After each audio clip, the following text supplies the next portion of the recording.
সাতক্ষীরার কালীগঞ্জ উপজেলার নলতায় শুরু হয়েছে ৩ দিনব্যাপী ঐতিহ্যবাহী ওরজ মাহফিল।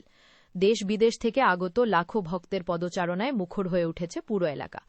আমরা বিশ্বাস করি এই খান বাহাদুর আহসানুল্লাহ রহমতুল্লাহের দোয়ায় ও আল্লাহ রহমতে আমরা এই নলতা শরীফে বসবাস করে আমরা সাতক্ষীরার কালীগঞ্জ উপজেলার নলতা কেন্দ্রীয় দরবার শরীফে শুরু হয়েছে পবিত্র ওরজ মাহফিল। প্রতিবছরের মতো এবারও ৩ দিনব্যাপী এই আয়োজনকে ঘিরে ভক্তদের ঢল নেমেছে। দেশের বিভিন্ন জেলা ছাড়াও বিদেশ থেকে আগত ধর্মপ্রাণ মুসল্লিরা অংশ নিচ্ছেন এই আধ্যাত্মিক সমাবেশে। দিনব্যাপী কোরআন তেলাওয়াত, হামদনাত, জিকির ও দোয়া মাহফিলে অংশ নিচ্ছেন হাজারো মানুষ। হযরত খান বাহাদুর আহসানুল্লাহ রহমতুল্লাহ প্রতি বছর ৯, ১০ এবং ১১ ফেব্রুয়ারি অনুষ্ঠিত হয়, কিন্তু এবছর নির্বাচনের কারণে এইটা পিছাই আছে এবং এবারও সেই অন্যবারের মতো অত জাঁকজমক এবার নাই। আমি দেখেছি আমার বাপদাদা থেকে শুরু করে, আর সেই সূত্র মতে আমরাও এখানে নিঃস্বার্থভাবে তারা শ্রম দিয়ে এই মিশনের বিভিন্ন সেক্টরে তারা কাজ করে থাকে। সেই সাথে আসলে আমরা এখানে আসি বিনা পয়সায় কাজ করে, তার একটি উদ্দেশ্য, সেটি হচ্ছে আল্লাহর ওলির দরবারে এসে আল্লাহর নৈকট্য লাভ করার জন্য। শুধুমাত্র বাংলাদেশ বললে ভুল হবে, অল ওভার পৃথিবীর মধ্যে তিনি একজন রোল মডেল। সেই সময়ের মানুষ হয়েও তিনি আজকের সমাজে তিনি একজন মডেল মানুষে রূপান্তরিত হয়েছেন প্রত্যেকটি মানুষের হৃদয়ে অন্তরে।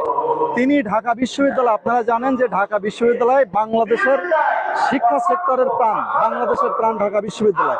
এই ঢাকা বিশ্ববিদ্যালয় প্রতিষ্ঠা লগ্ন থেকে যে সকল মনীষী ছিলেন, ঢাকা বিশ্ববিদ্যালয় প্রতিষ্ঠা লগ্ন মানে ফাউন্ডার ছিলেন যারা, তার মধ্যে অন্যতম ছিলেন খান বাহাদুর আহসানুল্লাহ রহমতুল্লাহ আলাইহি।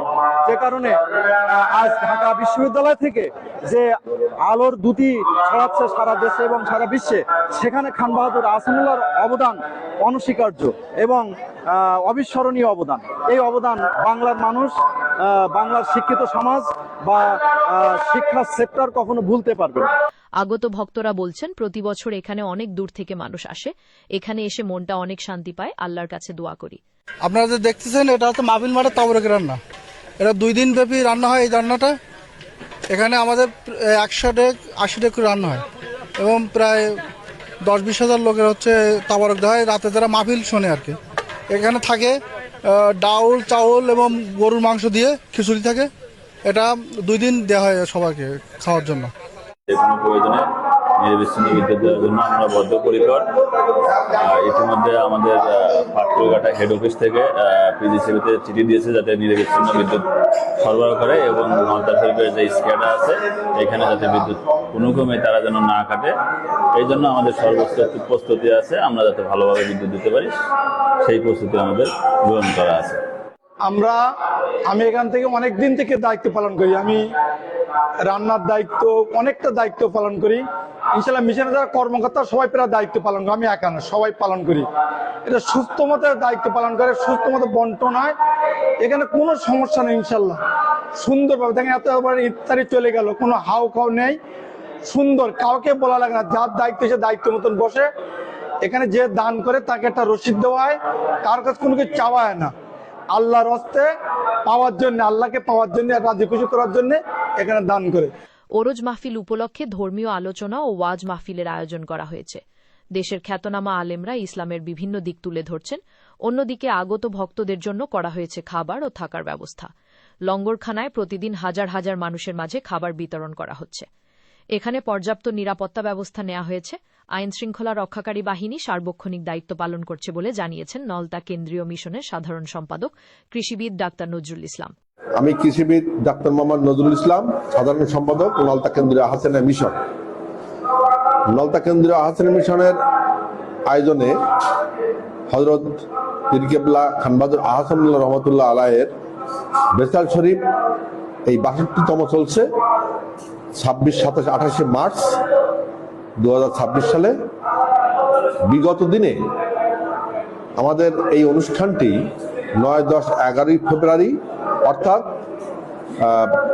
২৬, ২৭, ২৮ মাঘ অনুষ্ঠিত হতো, কিন্তু বিগত জাতীয় নির্বাচন এবং রমজান শরীফ থাকায় আমাদের পক্ষে যথাসময়ে এই অনুষ্ঠান করা সম্ভব হয়নি। সেক্ষেত্রে আরবি বেসাল শরীফ অনুযায়ী 6 শাওয়াল আমাদের এই অনুষ্ঠানটা শুরু হয়েছে। এই অনুষ্ঠানে দেশ বিদেশের বহু ভক্ত যারা এই অনুষ্ঠানে আসে তারা আসছে। এখানে আমাদের লক্ষ লক্ষ মানুষ উপস্থিত হবে বলে আমরা আশা করছি এবং তাদের জন্য তাবারুকের ব্যবস্থা আমাদের চলছে। আগামী 28 মার্চ আমাদের আখেরি মোনাজাত, সেই মোনাজাত আমাদের শুরু হবে সকাল 9টায় এবং শেষ হবে সকাল 10টায়।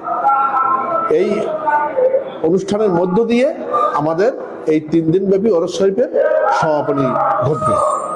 আধ্যাত্মিক এই মিলন মেলায় অংশ নিয়ে ধর্মপ্রাণ মুসল্লিরা আত্মশুদ্ধি ও শান্তির বার্তা ছড়িয়ে দেওয়ার প্রত্যাশা ব্যক্ত করেছেন।